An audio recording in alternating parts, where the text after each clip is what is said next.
بسم اللہ الرحمن الرحیم۔ السلام علیکم دوستو، آج میں آپ کو بہلول رحمۃ اللہ علیہ اور ایک ہوشیار بچے کا دلچسپ واقعہ سناتا ہوں کہ حضرت بہلول رحمۃ اللہ علیہ گزر رہے تھے۔ ایک بچے کو دیکھا، وہ کھڑا رو رہا تھا۔ دوسرے بچے اخروٹ سے کھیل رہے تھے۔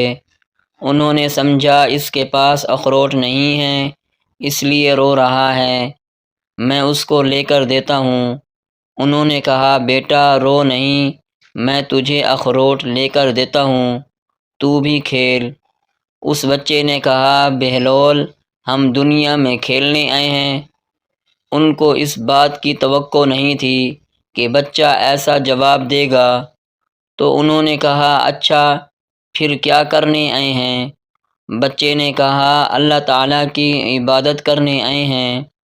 انہوں نے کہا، بچہ ابھی تو بہت چھوٹا ہے، تیرے غم کی یہ چیز نہیں ہے، ابھی تو تیرا اس منزل میں آنے میں بہت وقت پڑا ہے۔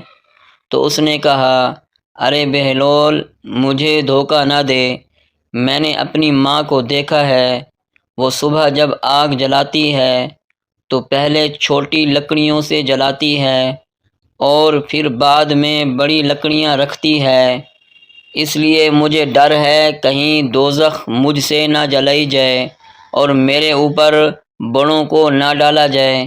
یہ سن کر بہلول بے ہوش ہو گئے۔